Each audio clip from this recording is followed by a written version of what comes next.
The morning sun blazed over the firing range at Naval Special Warfare Command in California. Sarah stood among 47 other candidates, her boots planted firmly in the sand as instructors barked orders that echoed across the compound. She was the only woman in the advanced sniper qualification course, a fact that drew stares sharper than the weapons they carried. At 26 years old, Sarah had already served 4 years as a Navy intelligence analyst, but her heart had always belonged to the trigger, not the desk. The head instructor, a grizzled master chief named with 3 decades of combat experience, walked down the line of candidates. His eyes lingered on Sarah for a moment longer than the others, not with disdain but with curiosity. Women had been allowed in combat roles for years now, but few chose the sniper path. Fewer still made it past the first week. Sarah's journey to this moment had begun in the mountains of Montana, where her father, a former Army Ranger, had taught her to shoot before she could ride a bike. She remembered the weight of that first rifle, how it felt like holding thunder in her hands. Her father never treated her differently because she was a girl. He taught her to read the wind, to control her breathing, to become one with the weapon. By the age of 12, she could hit a target at 600 yards. By 16, she was out shooting grown men at local competitions. The memory faded as his voice cut through the desert air. Today, you will demonstrate basic weapon proficiency. You will field strip your assigned rifle, clean it, reassemble it, and qualify with 10 shots at various distances. Anyone who fails goes home.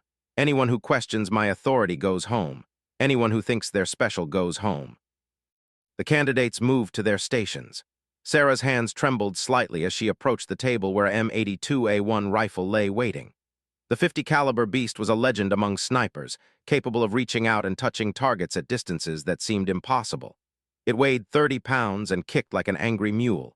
She had trained with similar weapons, but never under these circumstances, never with so much riding on her performance. Beside her, a tall candidate named from Texas picked up his rifle with casual confidence. He had been a Marine Scout sniper before crossing over to the Navy program, and he carried himself with the swagger of someone who knew he belonged. He glanced at Sarah and offered a slight nod. Some of the other candidates weren't as welcoming. She could hear whispered comments, feel the weight of doubt pressing down on her shoulders.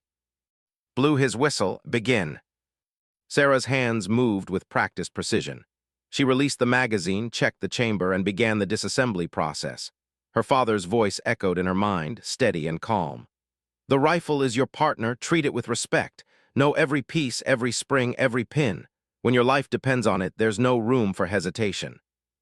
They came apart in her hands like a familiar puzzle. Bolt assembly, recoil spring, barrel extension. She worked methodically, aware that instructors were circulating behind the candidates, watching every movement. Some candidates rushed, their nervousness showing in fumbled parts and dropped pins. Sarah forced herself to breathe, to stay in the moment. Across the range, a candidate dropped his firing pin. The small piece disappeared into the sand, and panic flashed across the young man's face, materialized beside him like a ghost. You just died in combat, son. That's the end of your story. Pack your gear. The words hung heavy in the air. Sarah's focus sharpened. This wasn't just about passing a test. This was about proving she could be trusted when bullets started flying, when the margin between life and death came down to knowing your weapon better than you knew yourself. She finished the disassembly and began cleaning. The carbon buildup came away under her careful attention. She inspected the barrel, checking for any imperfections. Everything had to be perfect. When she reassembled the rifle, each piece clicked into place with satisfying precision. She was the third candidate to finish. Walked over, his expression unreadable. He picked up Sarah's rifle, examining it from every angle. He worked the bolt, checked the barrel alignment, tested the trigger pull. For 30 seconds that felt like an hour, he said nothing. Then he set the rifle down and made a mark on his clipboard. Acceptable, he said, and moved on. Sarah exhaled slowly. Acceptable wasn't praise, but it wasn't dismissal either. It was a chance to continue. The firing portion came next. 10 shots at increasing distances, starting at 200 yards and extending to 800. Sarah moved to her lane, settling into position behind the massive rifle. The stock pressed against her shoulder, and she adjusted her body to absorb the recoil she knew was coming. The first target appeared, 200 yards stationary. She controlled her breathing, let her heartbeat slow. The crosshairs settled on center mass. Between heartbeats, she squeezed the trigger. The recoil hammered into her shoulder despite the rifle's sophisticated suppression system. Downrange, the target showed a clean hit, slightly right of center. She made a mental adjustment for windage. Shot after shot, Sarah worked through the qualification. 300 yards, 500, 800. Each distance brought new challenges. The wind picked up, pushing across the range from the west. She compensated, leading her targets, reading the mirage that shimmered above the sand. Finished his string with impressive groupings. Other candidates showed varying levels of skill. Some struggled at longer distances, their shots going wide. Sarah's final score placed her in the top 5, not the best but solid, enough to survive another day. That evening in the barracks, Sarah sat on her bunk cleaning her personal sidearm. The other candidates gave her space, forming their own groups. She didn't mind the isolation. She had expected it. What she hadn't expected was dropping onto the bunk across from her. "You shoot pretty good for someone who probably weighs 120 pounds soaking wet," he said. His tone was neutral, not mocking. "You shoot pretty good for someone who looks like he should be wrangling cattle," Sarah replied. Grinned, "Fair enough, where'd you learn?" "Montana, my dad taught me." "Military." "Was Army Ranger, retired now." Nodded, processing this. "This your first time in a program like this?" "First time they've let me try," Sarah said. "I've been requesting it for 2 years." "Why?" The question was simple, but the answer was complex. Sarah thought about the intelligence reports she had analyzed, the drone footage she had watched, the operations she had supported from thousands of miles away. She thought about feeling useless, disconnected from the fight. "Because I'm tired of watching other people do the real work," she said finally. Seemed to understand, he stood up, extending his hand. "Texas, like you probably guessed." "Sarah, Montana, like you definitely guessed." They shook hands and something shifted. The isolation felt a little less heavy. The next 3 weeks pushed Sarah to her limits. The days started before sunrise and ended long after dark. They learned advanced ballistics, studying how bullets behaved at extreme distances. They practiced in rain, in heat, in wind that threatened to knock them off their feet. They carried their rifles on 20-mile hikes, learning to move through terrain while burdened with equipment. Sarah's body ached constantly. Her shoulder was a permanent bruise from rifle recoil. Her hands developed calluses on top of calluses, but she never quit. When other candidates dropped out, muttering about impossible standards and unfair treatment, Sarah kept going. Seemed to take particular interest in breaking her. He assigned her the heaviest equipment packs. He questioned her calculations in front of the group. He made her repeat drills that others were allowed to pass. Sarah understood the game. He was testing her resolve, seeing if she would cry foul or demand special consideration. She never did, she simply worked harder. The 4th week brought urban warfare training. The candidates moved through mock buildings, learning to engage targets from windows, rooftops, and confined spaces. Sarah excelled here. Her smaller frame allowed her to move through tight spaces more easily. Her patience, honed by years of detailed intelligence work, made her lethal in scenarios that required waiting for the perfect shot. One exercise paired candidates together, one as spotter, one as shooter. Sarah drew as her partner. They were given a scenario, 3 hostiles holding a position in a building 400 yards away, civilians in the area, limited time window. One hostile was the primary target, a simulated high-value individual. The others were guards. Took the spotter role, settling in beside Sarah with his observation scope. "Target building, 2nd floor, 3rd window from the left," he said. "I've got movement." Sarah adjusted her position, finding the angle. Through her scope, she could see mannequins positioned in windows. Some wore red markers indicating hostiles, others wore blue for civilians. "Wind is 3 to 5 miles per hour left to right," continued. "Pressure is steady, range 412 yards. Sarah's breathing slowed. She found the target had identified, red marker, but the angle was partially obscured by a blue marker in the foreground. "Shot is blocked," she said quietly. "Wait for it," replied. "They're moving." Seconds ticked by. Sarah's finger rested beside the trigger, not on it. Patience. Her father's voice again. "Rushing kills, patience saves lives." The mannequins shifted according to whatever program controlled them. The blue marker moved.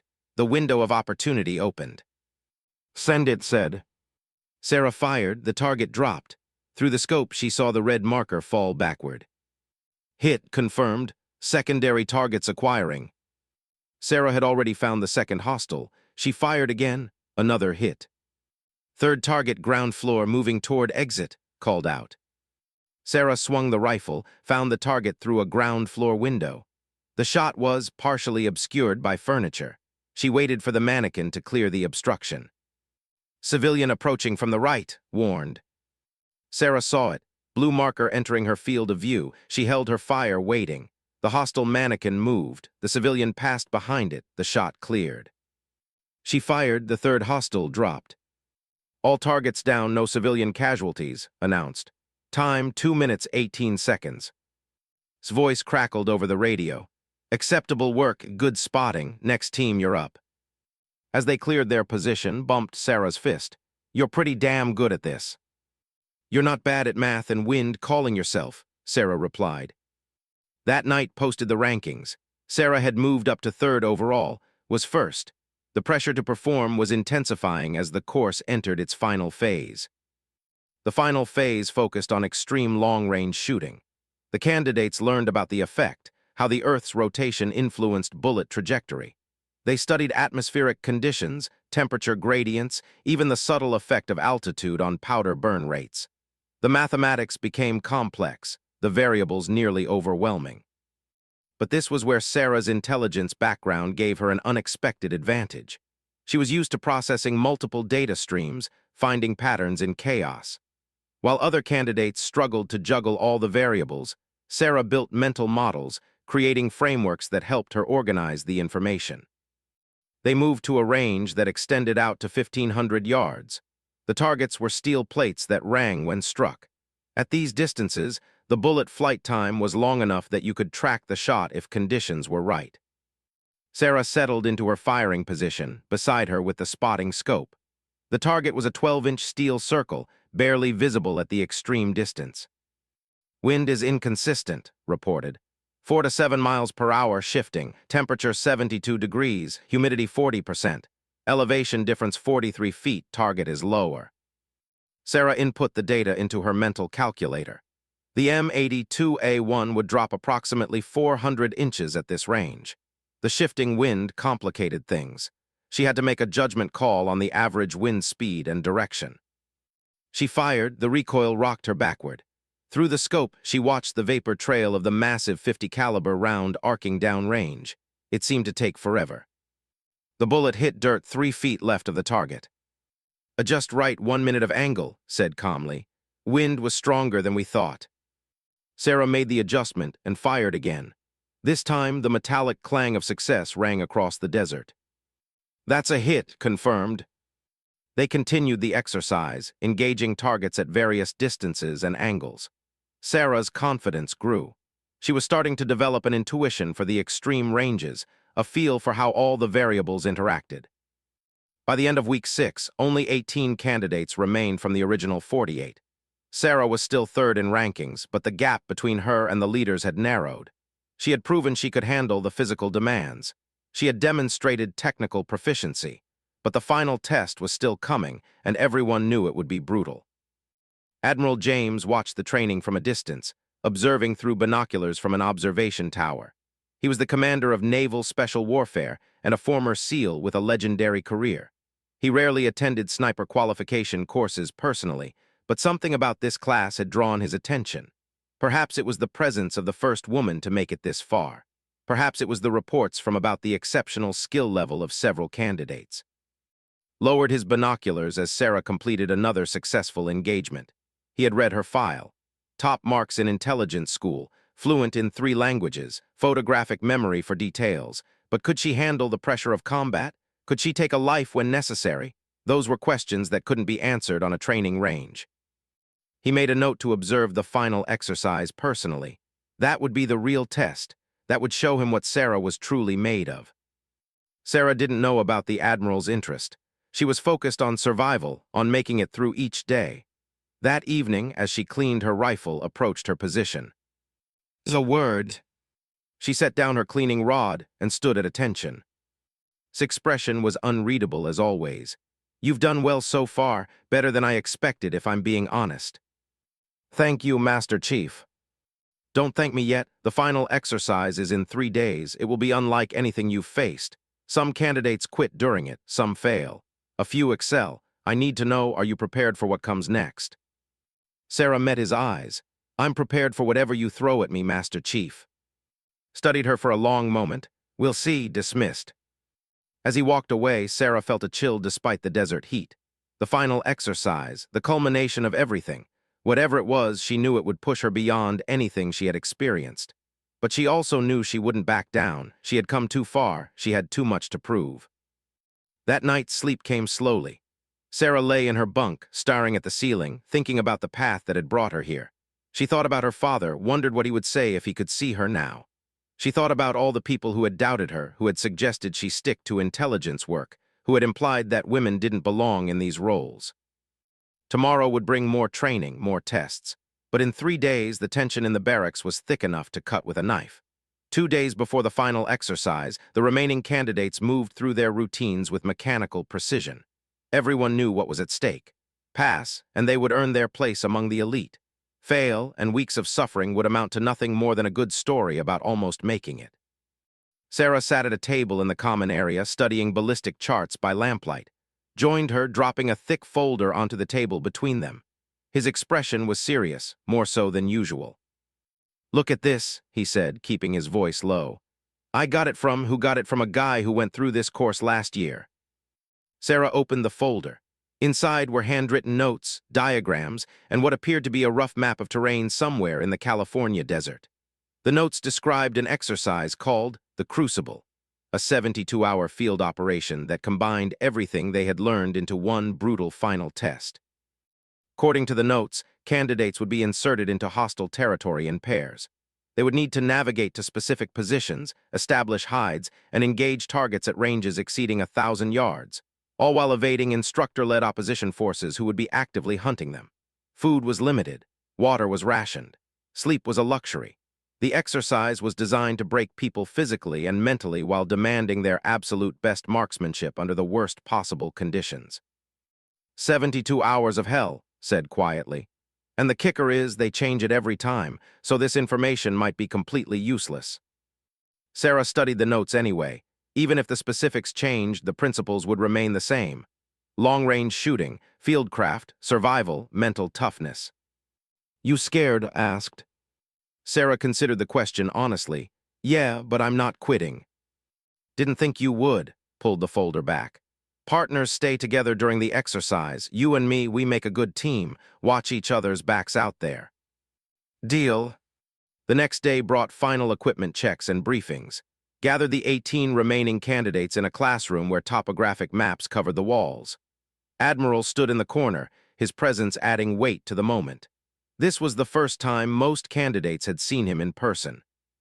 Cleared his throat. And lady, welcome to your final test. What you're about to undertake will determine whether you have what it takes to serve as a naval special warfare sniper. The exercise begins at 0400 tomorrow. You will be transported to an undisclosed location and released in pairs. Your mission is to reach designated observation points, confirm target locations, and execute precision engagements at distances ranging from 800 to 2,000 meters. A murmur went through the group. 2,000 meters, over a mile. That was beyond what most of them had trained for. Continued. You will be hunted by experienced personnel. If you are discovered and tagged by opposition forces, you fail. If you miss your target, you fail. If you quit, you fail. The exercise concludes after 72 hours or when all candidates have either succeeded or failed. Questions. A candidate near the front raised his hand. Master Chief, 2,000 meters is beyond the effective range of the weapons we've been using. Correct. You'll be issued different equipment for this exercise. Specialized rifles and ammunition designed for extreme long-range work. You'll receive familiarization training this afternoon. Admiral stepped forward and the room fell silent. His voice carried the authority of decades in combat. I want to be clear about something. This exercise isn't just about shooting. It's about character. It's about doing the impossible when everything is stacked against you. Some of you will discover you don't have what it takes. That's fine. Better to learn it here than in combat. But for those who succeed, you'll join a brotherhood that stretches back generations. You'll become part of something bigger than yourselves. Make us proud. The Admiral's eyes swept across the candidates and seemed to linger on Sarah for just a moment before he left the room. That afternoon, they were introduced to their weapons for the final exercise. The rifles were custom-built Accuracy International AXMC models chambered in .338 Magnum. The sophisticated bolt-action platforms were designed specifically for extreme long-range precision work, lighter than the, more accurate at distance, and equipped with optics that cost more than most cars. Sarah ran her hands over the rifle she was assigned. The stock adjusted to fit her frame perfectly. The trigger broke clean at 2 pounds. The scope offered magnification up to 40 power, enough to count individual bricks in a wall at 1,000 yards. An instructor walked them through the weapon system, explaining the external ballistics of the .338 round.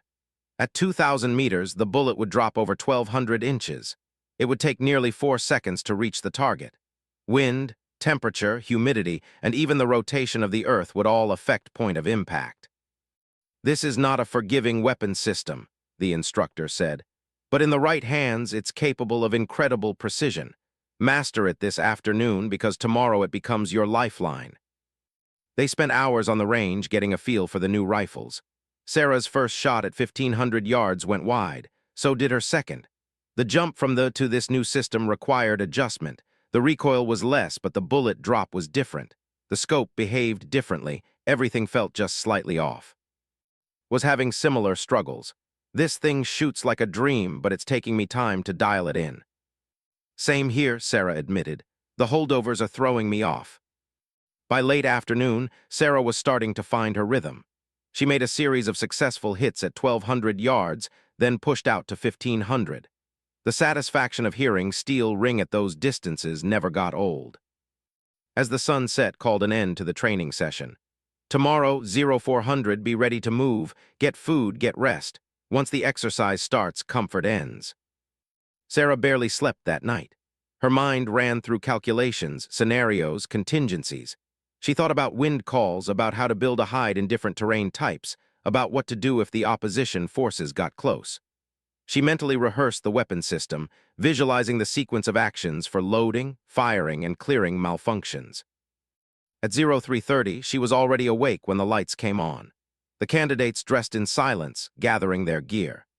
Each pair received a kit that included rations for 3 days, water purification tablets, camouflage materials, communications equipment, and their rifle with 200 rounds of ammunition. The weight of the pack was substantial, easily 60 pounds. Add the rifle, and they were carrying nearly 80 pounds of equipment into unknown territory. Trucks arrived at 0400 sharp. The candidates loaded up and the convoy moved out into the pre-dawn darkness. Sarah sat beside, both of them quiet. Around them, other candidates showed various levels of nervousness. Some joked to cover their tension. Others sat in grim silence. After an hour of driving on progressively worse roads, the truck stopped, appeared at the tailgate. "First pair, you're up," and Sarah's heart hammered as she climbed out. They were in the middle of nowhere, desert stretching in all directions. The sky was just beginning to lighten in the east. Handed a GPS unit and a sealed envelope. "Your target package. You have 6 hours to reach your observation point and establish a hide. Your shooting window opens at 1300 hours. Opposition forces will begin their sweep at noon. Good luck." The truck pulled away, leaving Sarah and alone in the desert silence. Opened the envelope and spread out the map inside. By flashlight, they studied their objective. The observation point was marked on a 5 miles to the north. The target was a mock enemy command post in a valley beyond the ridge, estimated distance 1,700 meters from the shooting position. They needed to get there unseen, set up, and make the shot. 5 miles, 6 hours, that's doable, said. But we need to move smart, stay off the high ground where we'll be silhouetted, use the washes and depressions. Sarah nodded, already scanning the terrain ahead. "Let's move." They set off at a steady pace, weapons slung, moving through the landscape like ghosts. Sarah's training kicked in. She read the terrain, identified routes that offered cover, kept her profile low. Navigated, checking the GPS periodically to ensure they stayed on course. The sun rose, bringing heat with it. By 0700, it was already approaching 80 degrees. Sarah's pack straps dug into her shoulders. Sweat ran down her back, but she maintained the pace, refusing to slow down. 2 hours into the movement, held up a fist, signaling a halt. Sarah froze, scanning for threats, pointed to their left, where a cloud of dust marked the movement of vehicles on a distant road. "Opposition force," he whispered. "They're setting up their search pattern." They waited, watching the vehicles move into position. This was part of the exercise, the element that transformed it from a simple shooting test into something far more complex. They weren't just snipers anymore. They were prey being hunted while simultaneously trying to hunt their own target. When the vehicles moved off, Sarah and continued. They crossed a dry riverbed, climbed a rocky slope, and worked their way through terrain that seemed designed to break ankles and spirits. Every step was calculated, every movement deliberate. At 1100 hours, they reached the base of that held their observation point. Checked the GPS. "We're a mile out. We need to slow down, move carefully. One mistake now and we're compromised." The final approach took over an hour. They crawled the last 200 yards, using every scrap of cover the terrain offered. When they finally reached the designated observation point, Sarah's relief was short-lived.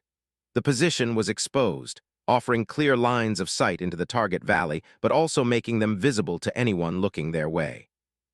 "We need to build a hide," said, "and we need to do it fast." They unpacked camouflage netting, natural materials they had gathered during the approach, and the compact entrenching tool from pack. Working together, they created a shallow depression that would conceal their position while offering a stable shooting platform. Sarah carefully arranged rocks and desert brush to break up their outline.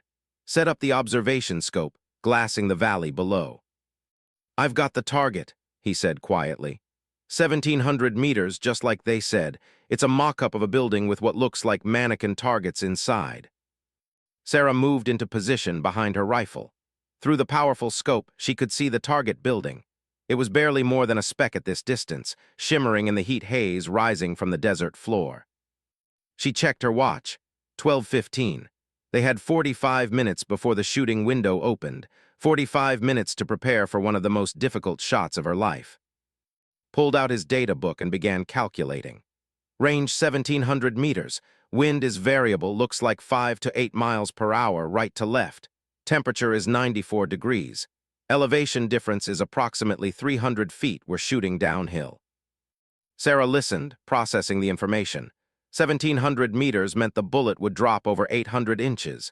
The wind would push it several feet off course.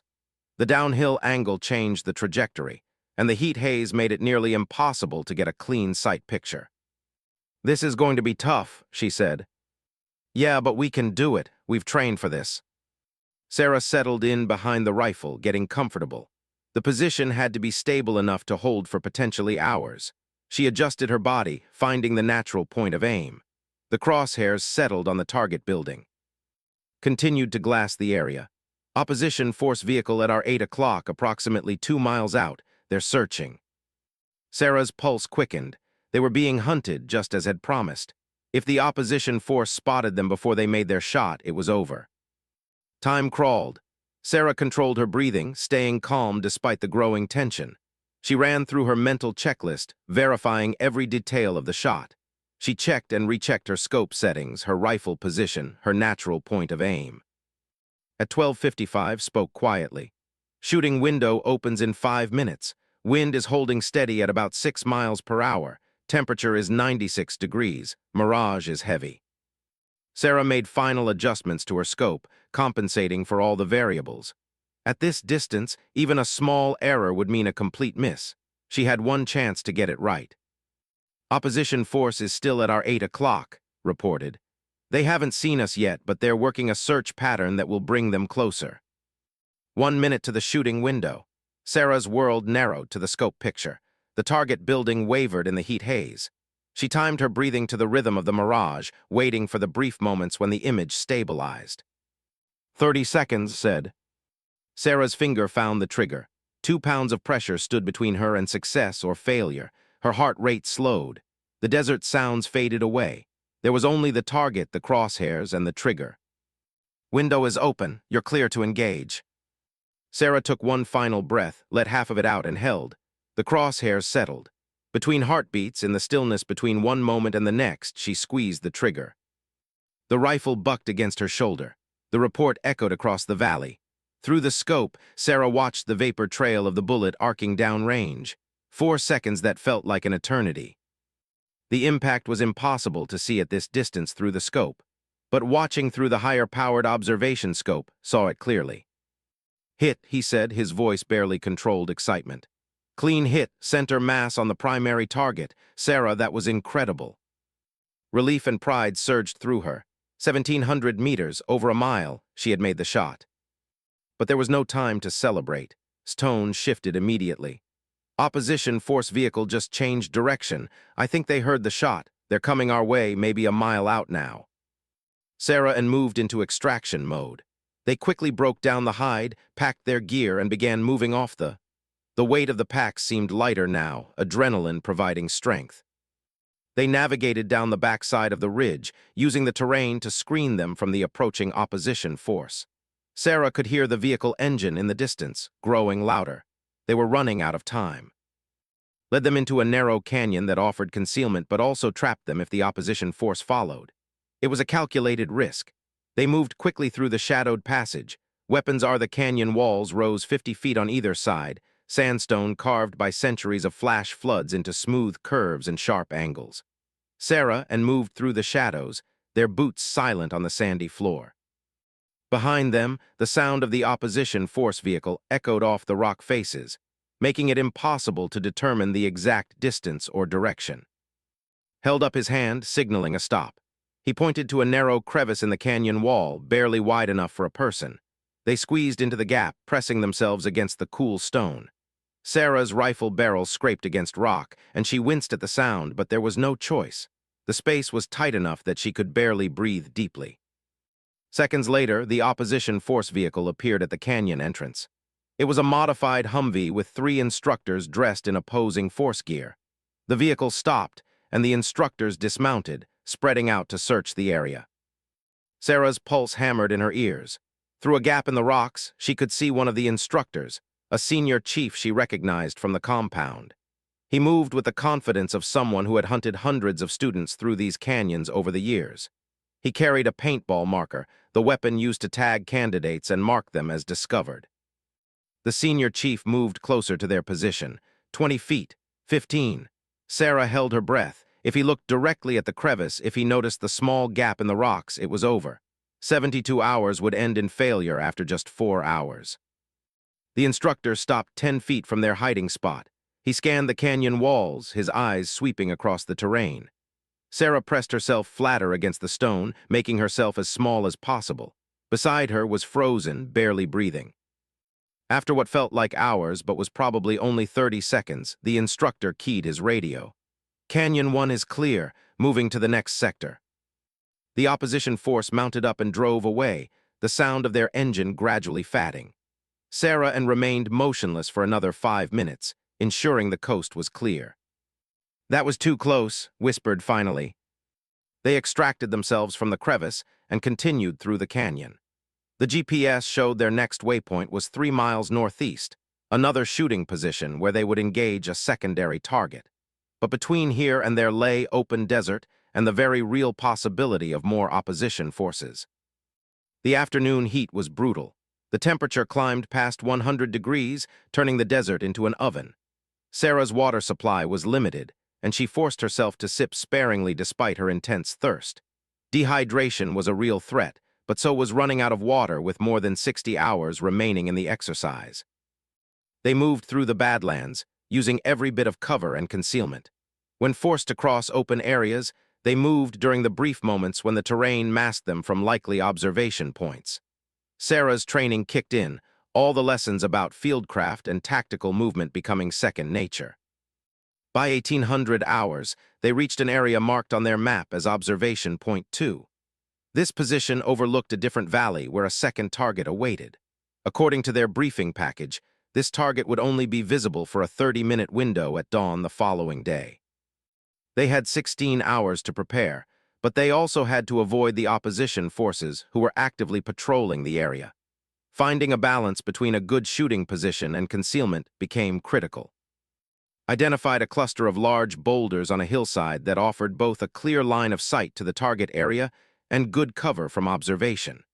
They worked their way to the position as the sun began to set, painting the desert in shades of orange and purple. Once in position, they set about creating a more permanent hide. This would be their home for the next 16 hours, and it needed to be comfortable enough to allow them to rest while secure enough to avoid detection. Sarah and worked in silence, each knowing their role. They dug shallow scrapes beneath the largest boulder, creating spaces where they could lie prone while remaining invisible from most angles. They used their camouflage netting and natural materials to create a roof that would conceal them from aerial observation and break up their outline from ground level. By the time darkness fell, they had created a hide that Sarah felt confident would keep them safe. They established a watch rotation, 2 hours on, 2 hours off. Took the first watch while Sarah tried to rest. Sleep in the field was never truly restful. Sarah's body was exhausted, but her mind remained alert, processing every sound, every shift in the wind. She thought about the shot she had made earlier, 1,700 meters of near-perfect precision. She thought about the challenge that awaited at dawn, whatever target the instructors had prepared. At 2200 hours woke her for her watch shift. She moved into position with her rifle and the observation scope, scanning the darkness. The desert at night was surprisingly active. She spotted jackrabbits, a coyote in the distance, the flight of bats overhead, but no opposition forces. The hours passed slowly. Sarah's thoughts drifted to her father, wondering what he would think of where she was now. She remembered a conversation they'd had years ago after she had first enlisted. "The military will test you in ways you can't imagine," he had said. "It'll push you past what you think are your limits. The question isn't whether you're strong enough or tough enough.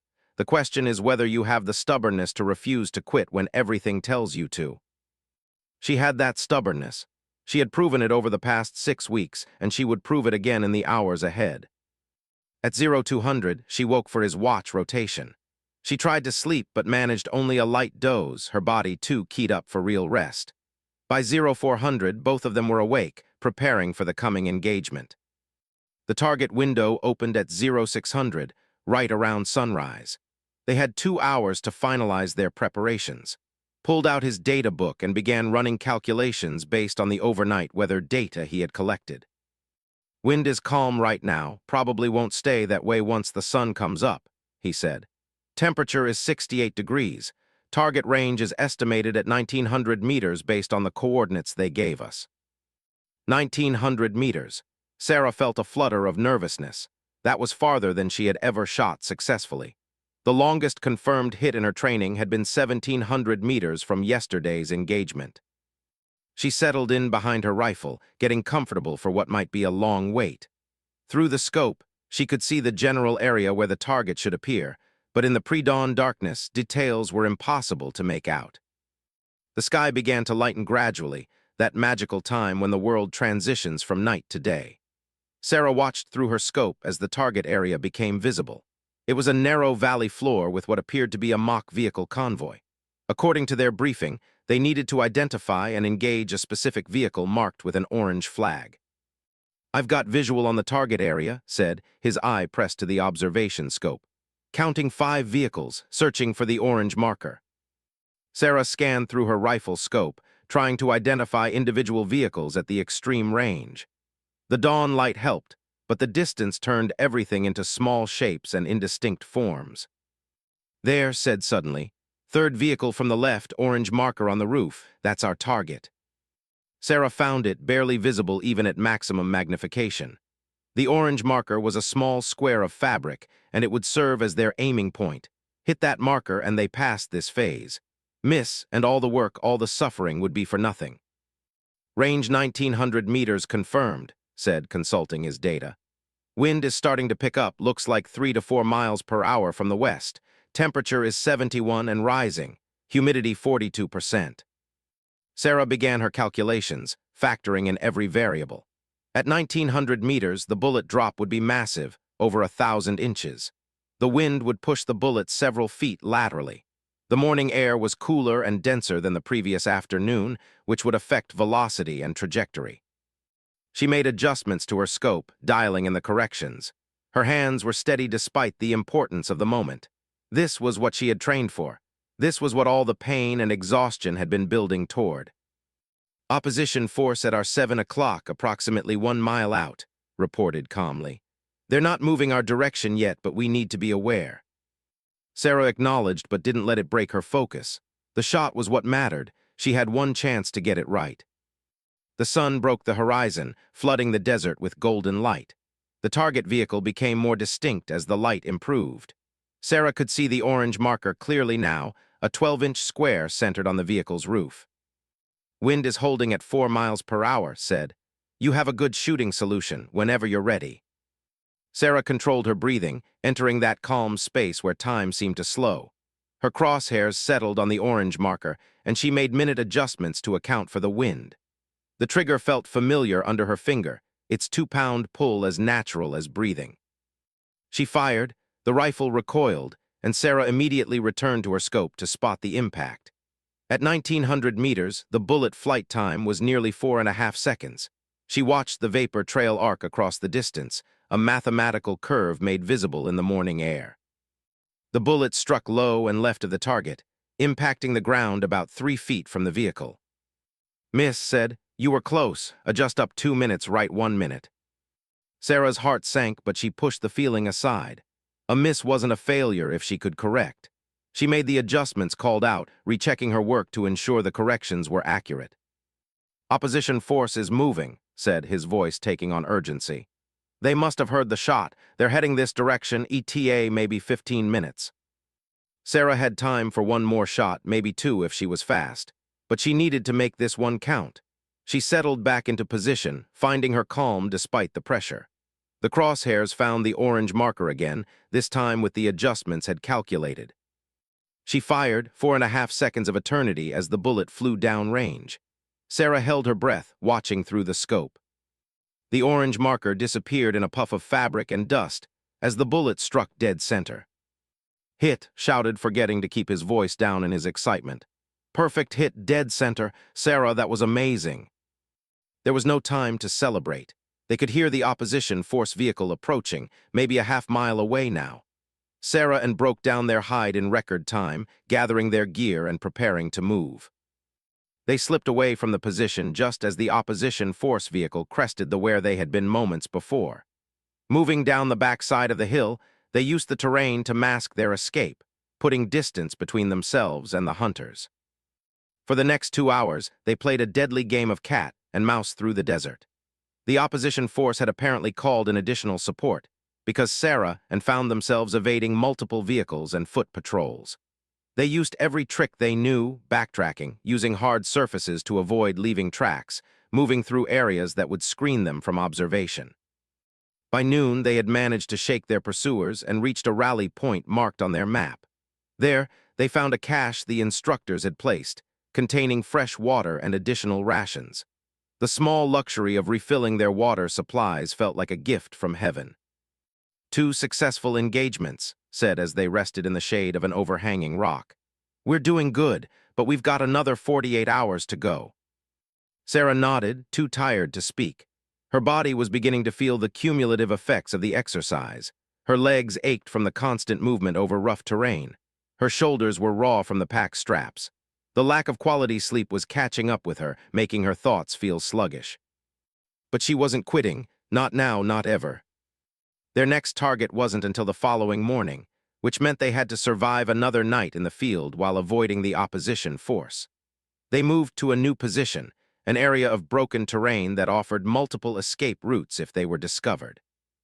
That night, as Sarah took her watch shift, she noticed something unusual. In the distance, maybe 2 miles away, she could see lights. Using the observation scope, she identified them as opposition force vehicles, but they weren't patrolling. They were stationary, arranged in a perimeter around something.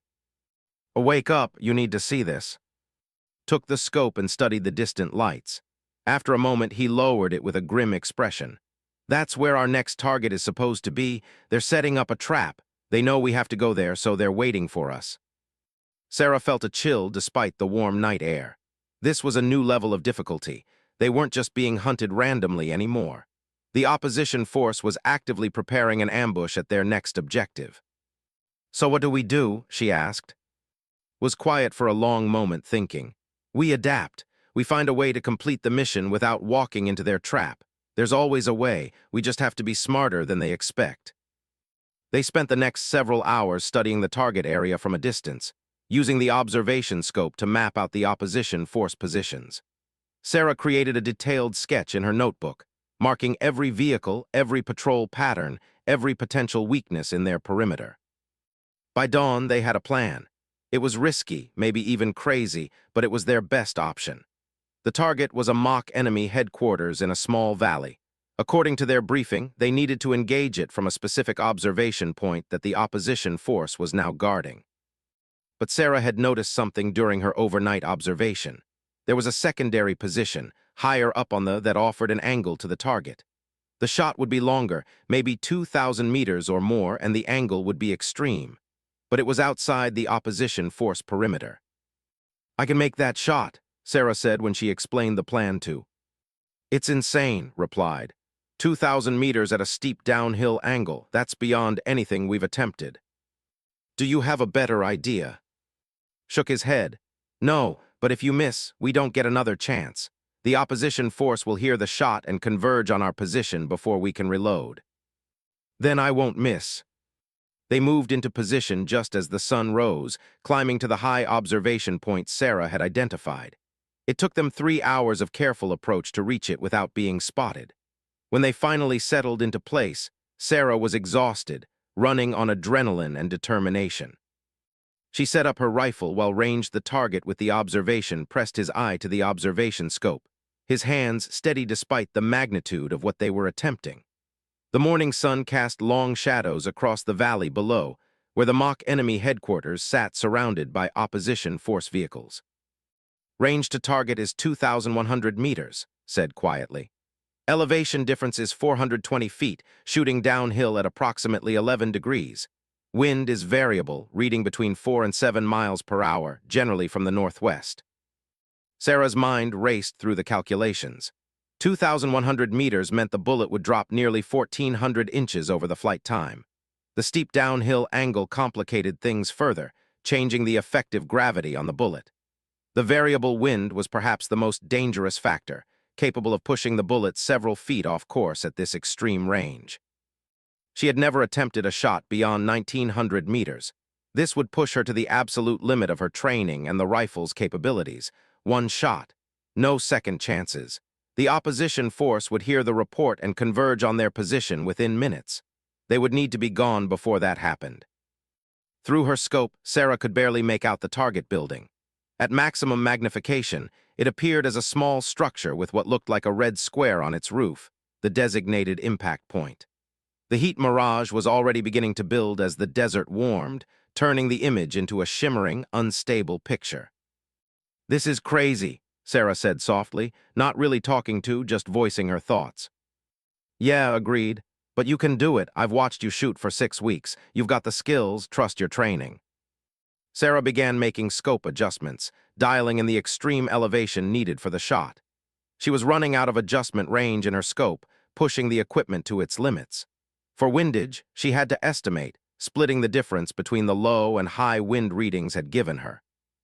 The mathematics of the shot were almost overwhelming. Bullet drop, wind drift, the effect at this range, air density, the downhill angle. Every factor compounded the others, creating a complex equation that had to be solved perfectly. She settled into her shooting position, making minute adjustments to her body until everything felt right. The rifle had to become an extension of herself. She couldn't think about the mechanics anymore. It had to be instinct, feel, the accumulated knowledge of thousands of rounds fired in training. "Opposition force is rotating their patrol," reported. "You've got a window here, take your time, but don't take too long." Sarah's breathing slowed. Her heart rate dropped. The desert sounds faded. There was only the target, wavering in the heat mirage 2,100 meters away. She watched the mirage pattern, timing it, finding the moments when the image stabilized enough to get a clear picture. Her father's voice echoed in her memory. "At extreme range, you have to trust something beyond the math. You have to trust your instinct. The rifle will tell you when everything is right. You just have to listen." Sarah had thought that was mystical nonsense when she was younger. But now, lying behind her rifle with everything on the line, she understood. There was a feeling, a sense of alignment when all the variables came together. She waited for it, patient despite the pressure.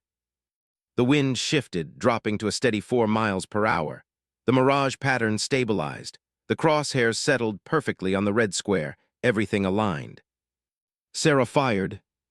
The recoil rocked her backward. Through the scope, she watched the bullet's vapor trail arc into the sky, a parabola that seemed to defy belief. At this distance, with this much drop, the bullet appeared to fly almost straight up before beginning its descent toward the target. 5 seconds of flight time. Sarah held her breath, watching, had his eye glued to the observation scope, silent and still. The impact was almost impossible to see at first, then let out a whoop of triumph. Hit, dead center. Sarah, you just made a 2,100-meter shot. That's incredible. But there was no time for celebration. Even as spoke, they could hear vehicle engines roaring to life below. The opposition force had heard the shot and was responding. Sarah and had maybe 5 minutes before this position was swarming with instructors. They abandoned stealth for speed, breaking down only the essential gear and moving fast. The rocky terrain worked in their favor, offering multiple routes down from the high position. They descended quickly, using their momentum and the grade to cover ground rapidly. Behind them, they could hear the opposition force vehicles converging on where they had been. Radio chatter echoed off the rocks. The instructors were coordinating, trying to set up a cordon to trap them. Sarah and reached the valley floor and immediately cut east, moving perpendicular to the expected search pattern. They pushed themselves hard, covering nearly a mile in 20 minutes despite the rough terrain and heavy packs. When they finally stopped to rest in a narrow ravine, both were gasping for breath. Sarah's legs trembled with exhaustion. Her pack felt like it had doubled in weight, but they had escaped. They had made an impossible shot and evaded the opposition force. Checked their location on the GPS. We're good. We're outside their search perimeter. We need to lay low for a few hours, let them spread out looking for us. Then we move to the extraction point. The extraction point was where they would complete the final phase of the exercise. According to their briefing, they would receive final target coordinates there and make one last engagement before the 72-hour period ended. They rested in the ravine for 3 hours, taking turns on watch. Sarah forced herself to eat some rations despite having no appetite. Her body needed fuel even if her stomach protested. She drank water, rationing it carefully. They had enough to make it to extraction, but just barely. By mid-afternoon, they began moving again. The GPS showed the extraction point was 8 miles northeast, across some of the most challenging terrain they had yet encountered. The route took them through a series of canyons, across exposed, and finally into an area of badlands where erosion had created a maze of gullies and spires. The heat was intense, well over 100 degrees. Sarah's vision started to blur at the edges, and she recognized the early signs of heat exhaustion. She forced herself to drink more water to keep moving despite her body's protests. Wasn't doing much better. His face was flushed, and he moved with a mechanical determination that spoke to how hard he was pushing himself. Neither of them would quit, but their bodies were approaching their limits. By evening, they had covered 6 of the 8 miles. They stopped to rest as the sun set, knowing they needed to preserve some strength for whatever final test awaited them at the extraction point. As darkness fell, Sarah lay on her back, staring at the stars emerging in the desert sky. Her body ached everywhere. She was dehydrated despite drinking all her remaining water. She was exhausted to the point where thinking felt difficult, but she was also proud. She had made shots that many experienced snipers would consider impossible. She had evaded a determined opposition force. She had proven herself. "You thinking about that 2,100-meter shot?" asked from where he lay a few feet away. "Among other things," Sarah replied. "That's going to be legendary. When we get back to the compound, you know people are going to talk about that for years." Sarah smiled in the darkness. "If we make it back, we've still got the final engagement." "We'll make it, we've come this far." They rested for a few hours, then moved out under cover of darkness. The final 2 miles to the extraction point took most of the night as they navigated the Badlands carefully, avoiding twisted ankles and dead ends. They reached the extraction point at 0430, 90 minutes before dawn. The location was marked by a small beacon visible only through night vision equipment. Beside the beacon was a sealed package containing their final target information. Opened the package by flashlight while Sarah kept watch. Inside was a brief message from and a new set of coordinates. Final target is at 2,800 meters, read. Effective range of our equipment. They want us to engage at first light 5 hours from now. 2,800 meters, nearly 1.7 miles. Sarah felt a wave of disbelief. That was beyond anything they had attempted. At that distance, the bullet would be in flight for over 6 seconds. The slightest miscalculation would result in a miss measured in dozens of feet. But the coordinates were clear, and the challenge was set. They had 5 hours to rest, prepare, and get ready for the most difficult shot of their lives. Sarah and used the time as best they could. They ate their remaining rations. They conducted a detailed reconnaissance of the target area using their observation equipment. They ran and reran calculations, checking and double-checking every variable. The target location was a distant, barely visible even with their powerful optics. According to the briefing, a mock enemy observation post would be set up there at dawn, marked with a white flag. That flag would be their aiming point. As the sky began to lighten, Sarah settled into her final shooting position. Her body was running on fumes, exhaustion making her movements slow and deliberate. But her mind was clear, focused with the intensity that comes from knowing this was the culmination of everything. Began his final range estimation and environmental assessment. Range confirmed at 2,800 meters. Wind is calm right now, probably won't stay that way. Temperature is 65 degrees. Elevation difference approximately 500 feet, shooting slightly uphill. Humidity is 38%. Sarah input the data into her mental calculator, running through the ballistics. The bullet drop at this range would be staggering, over 2,000 inches. She was near the maximum effective range of the .338 Magnum round. Beyond this distance, the bullet would be going subsonic, its trajectory becoming unpredictable. She dialed in her scope adjustments, running out of elevation adjustment and having to use Kentucky windage, holding over the target by several feet to compensate for the extreme drop. The sun broke the horizon and spoke quietly. I have visual on the target, white flag just like they said. It's barely visible even at this magnification. Sarah found it in her scope, a small white square shimmering in the distance. At 2,800 meters, it looked more like a suggestion than a real target. The idea of hitting something that small at that distance seemed absurd. But absurd was what they had been doing for 72 hours. Absurd was what separated those who made it from those who didn't. Admiral stood on a distant observation post, watching through a powerful spotting scope. Beside him, Master Chief held binoculars trained on the same area. They had been monitoring Sarah and throughout the exercise, though the candidates didn't know it. 2,800 meters, said quietly. That's a hell of a shot even for experienced snipers. She's exhausted, dehydrated, running on fumes. What are the odds she makes it? Was quiet for a moment. A week ago I would have said 0, but I've watched her for 6 weeks. She's got something special, not just skill, determination, the refusal to accept limits. If anyone in this course can make this shot, it's her. Back at the shooting position, Sarah was entering her final preparations. The wind had picked up slightly, a gentle breeze from the east, called out the update, and Sarah made adjustments. Her breathing slowed. Her heart rate dropped into the rhythm she had cultivated through countless hours of practice. The rifle felt like part of her body. The scope picture, despite the extreme range, felt familiar. She thought about her father, about all the lessons learned in the Montana mountains. She thought about the doubters, the people who had suggested she wasn't cut out for this role.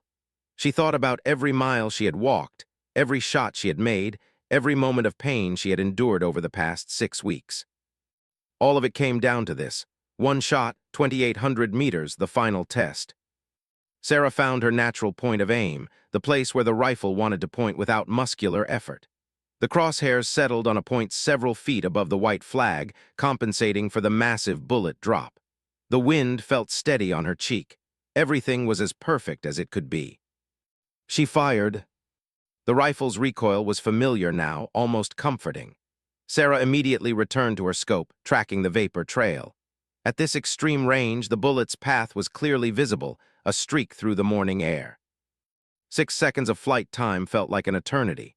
Sarah watched the bullet arc upward, reaching the apex of its parabola, then beginning its descent. At this distance, there were so many variables that could push the shot off target. A gust of wind, a slight error in range estimation, a minuscule imperfection in the ammunition. The bullet descended toward the target, and Sarah held her breath. Was watching through the observation scope, his body tense. He could see details Sarah couldn't from her shooting position. He watched the bullet's impact point converge with the target, willing it to connect. For a moment, couldn't speak. He stared through the observation scope, his brain trying to process what he had just witnessed. Then he pulled back from the optic, his face showing pure amazement. "Hit," he said, his voice barely a whisper. Then louder, "Hit. Sarah, you just made a 2,800-meter shot. You hit the flag dead center." Sarah lowered her rifle, her hands shaking now that the pressure was released. 2,800 meters, nearly 1.7 miles. A shot that pushed the absolute limits of the weapons system and her own capabilities. She had made it. The radio on Svest crackled to life.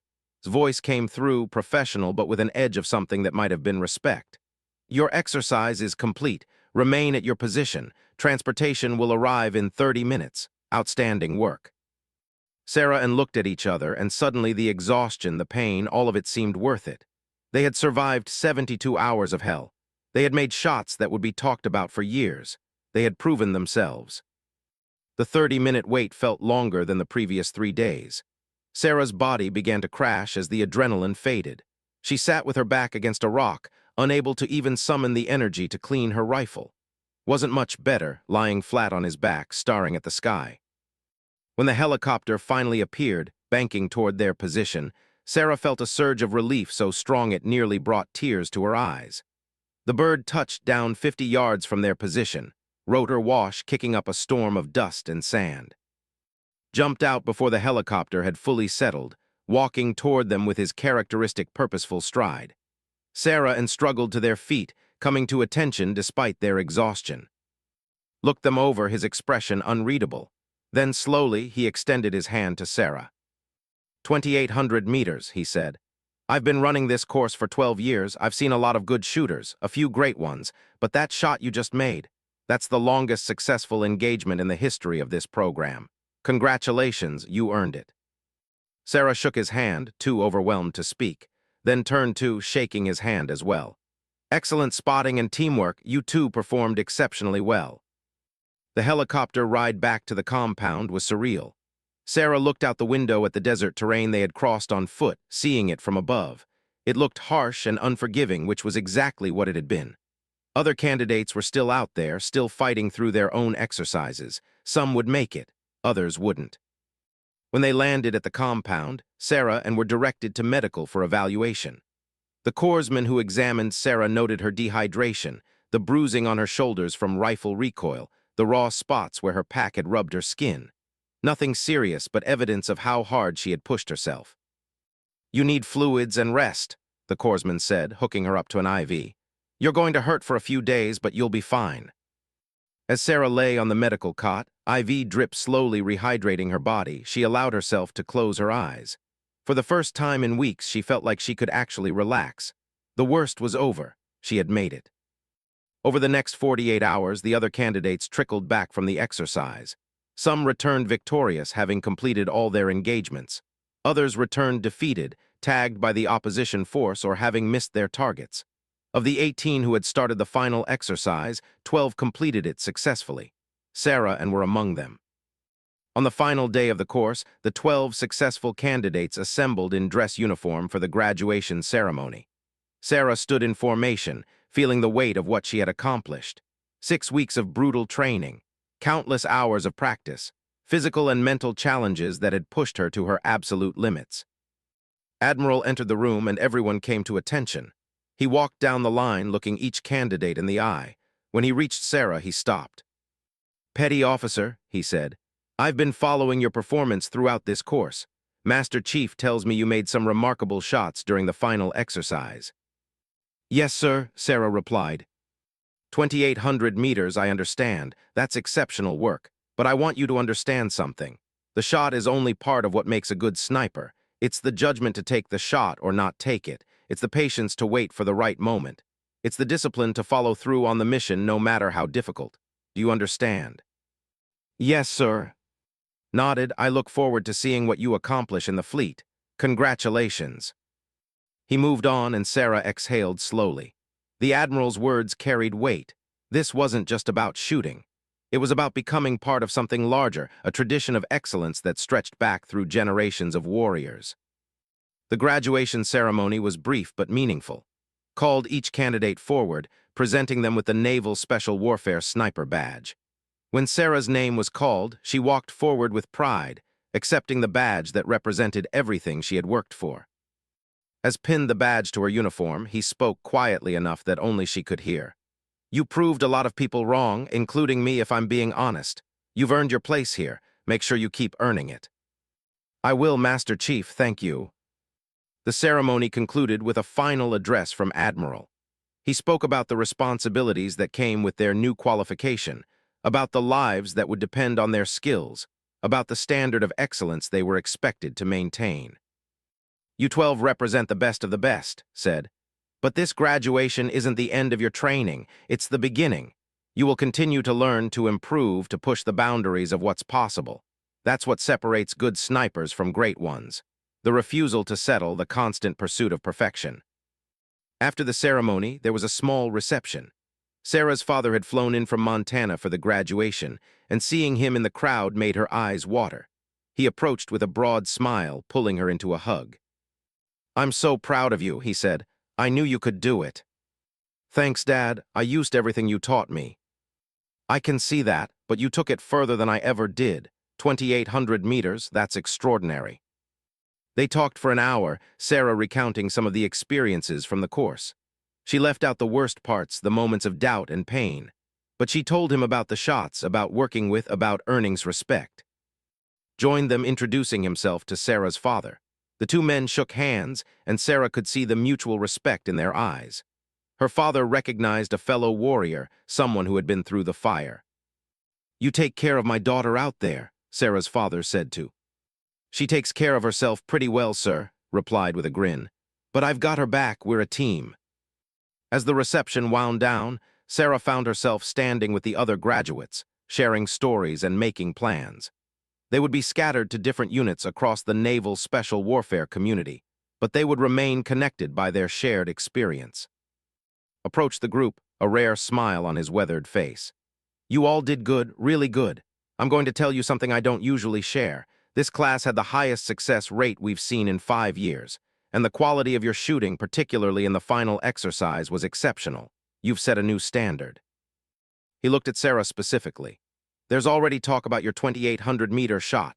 People are calling it impossible. They're saying the conditions must have been perfect, that you got lucky. I want you to know I've seen the data. I've reviewed the environmental conditions. That shot was 90% skill and maybe 10% luck. Own it, be proud of it, but don't let it define you. You've got a career ahead of you.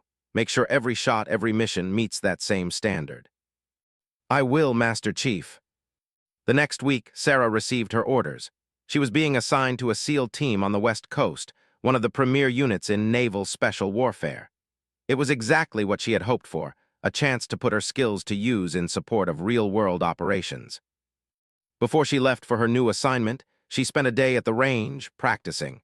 Word of her 2,800-meter shot had spread, and several instructors and students came to watch her shoot. Sarah found it slightly uncomfortable being the center of attention, but she understood it came with the territory.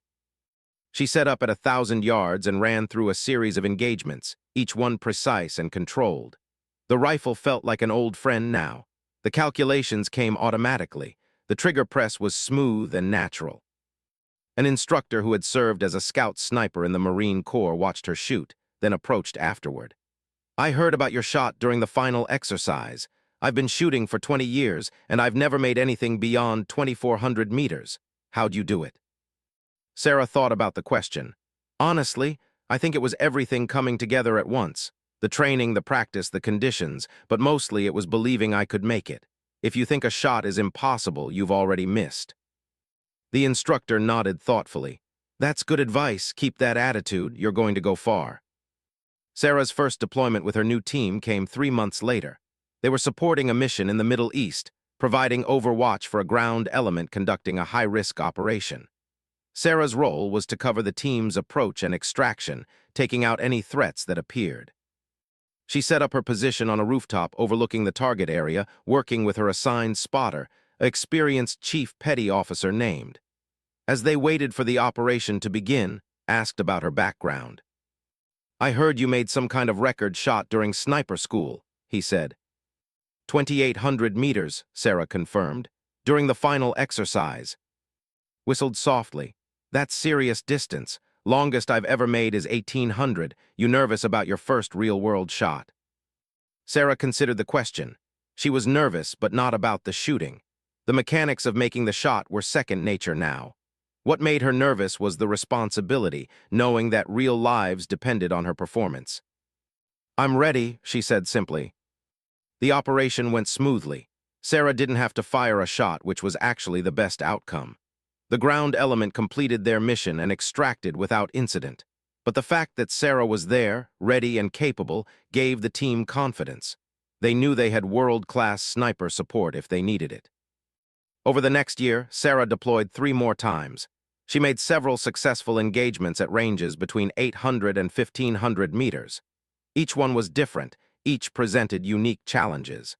But she approached them all with the same methodical precision she had learned during her training. Her reputation grew within the naval special warfare community.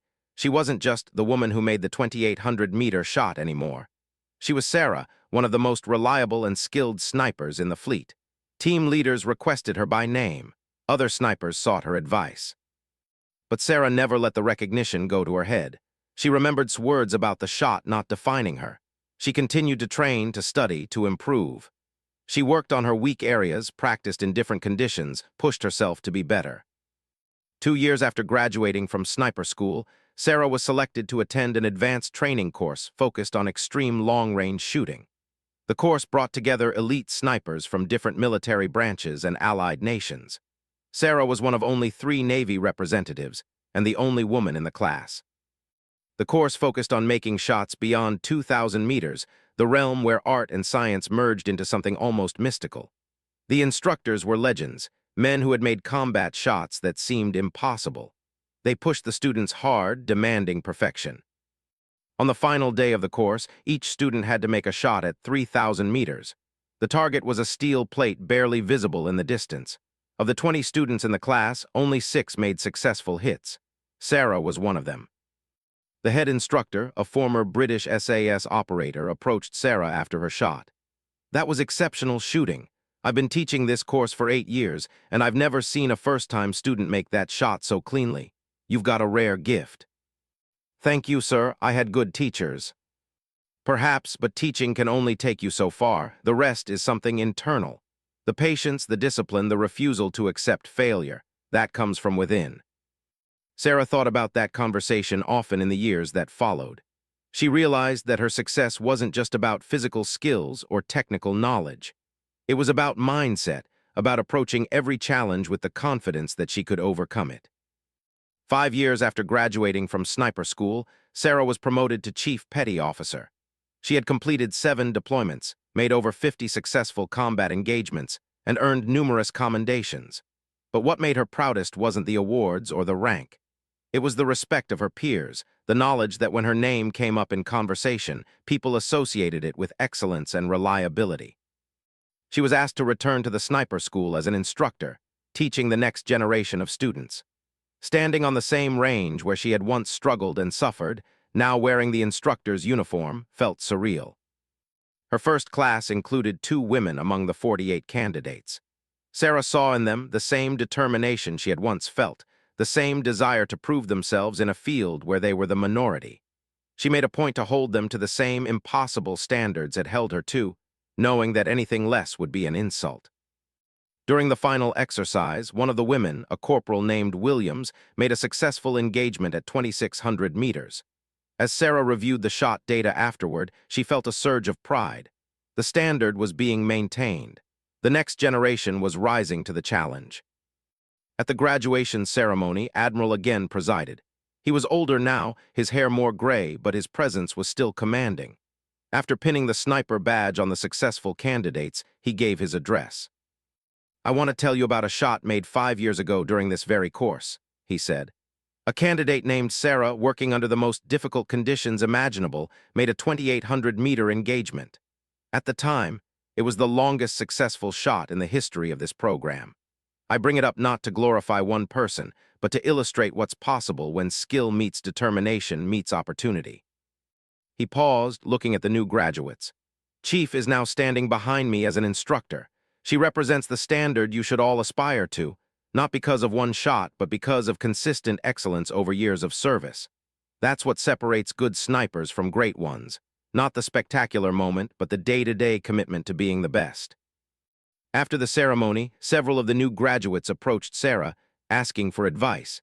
She found herself echoing the lessons she had learned from her father, from her own experiences. The rifle is just a tool, she told them. What matters is what's up here, she tapped her temple. Mental toughness, the ability to stay calm under pressure, the discipline to do things right even when no one's watching. Master that and the shooting will take care of itself. That evening, Sarah stood on the range as the sun set, watching the desert turn gold and purple. She thought about the journey that had brought her here, from a young girl in Montana learning to shoot with her father, through the brutal sniper course, through deployments and combat, to this moment as an instructor passing on what she had learned. Her phone buzzed, a text from who was now serving with a SEAL team on the East Coast. Heard you graduated another class. How many impossible shots did they make this time? Sarah smiled as she typed her response. Just one at 2,600 meters. We're getting soft. Ha, give it time. Someone will break your record eventually. I hope they do, Sarah replied honestly. That means we're getting better. She pocketed her phone and walked toward her truck. Tomorrow would bring new challenges, new students to train, new standards to uphold. But tonight, she allowed herself a moment of satisfaction. She had come a long way from being the only woman in that first formation, facing doubt and skepticism. She had proven that gender didn't determine capability. She had shown that determination and skill could overcome any obstacle. Most importantly, she had helped pave the way for others to follow, to pursue their own dreams of excellence without having to fight quite as hard as she had. As she drove away from the compound, Sarah thought about the future. Maybe she would make chief instructor someday. Maybe she would return to an operational team. Maybe she would do something else entirely. The path wasn't clear, and that was okay. What was clear was that she had earned her place through hard work, sacrifice, and an unwavering commitment to excellence. The 2,800-meter shot would always be part of her story, but it didn't define her. What defined her was showing up every day and giving her absolute best, whether anyone was watching or not. Years later, Sarah's record was finally broken. A young sniper made a successful engagement at 3,200 meters during the final exercise. When Sarah heard about it, she was thrilled. She sent the young man a congratulatory message and offered to buy him a beer to hear the story. They met at a quiet bar near the base. The young sniper, barely 23 years old, was nervous about meeting the legendary Sarah, but Sarah put him at ease immediately. "Tell me about the shot," she said. He described it in detail, the environmental conditions, the calculations, the moment of truth when he pressed the trigger. Sarah listened with genuine interest, asking technical questions, wanting to understand how he had achieved such a remarkable feat. "You're not upset that I broke your record?" he asked finally. Sarah laughed. "Upset, I'm proud. Records are meant to be broken. That's how we know we're getting better. The day we stop pushing the limits is the day we stop being excellent." She raised her glass, "To pushing limits, and to the next person who breaks your record." They clinked glasses, and Sarah felt a deep sense of satisfaction. The cycle continued. The standard kept rising. The next generation was ready. As Sarah walked out of the bar that night, she thought about everything that had led to this moment. The doubt she had faced, the barriers she had broken, the impossible shots she had made, the students she had trained. She had stripped that sniper rifle on her first day of training with shaking hands and uncertain confidence. She had built it back up with determination and grit. She had used it to make shots that belief. But more than that, she had used it as a tool to forge herself into something stronger, something better. The rifle had taught her about precision, about patience, about the power of refusing to accept limitations. And that lesson, more than any single shot, was what she hoped to pass on to every student who came through her course. Because in the end, it wasn't about the distance of the shot or the records in the books. It was about looking at something impossible and deciding to make it possible anyway. That was the true legacy of the woman who stripped the sniper rifle and made Admiral witness a 2,800-meter kill shot. Not the shot itself, but the spirit behind it.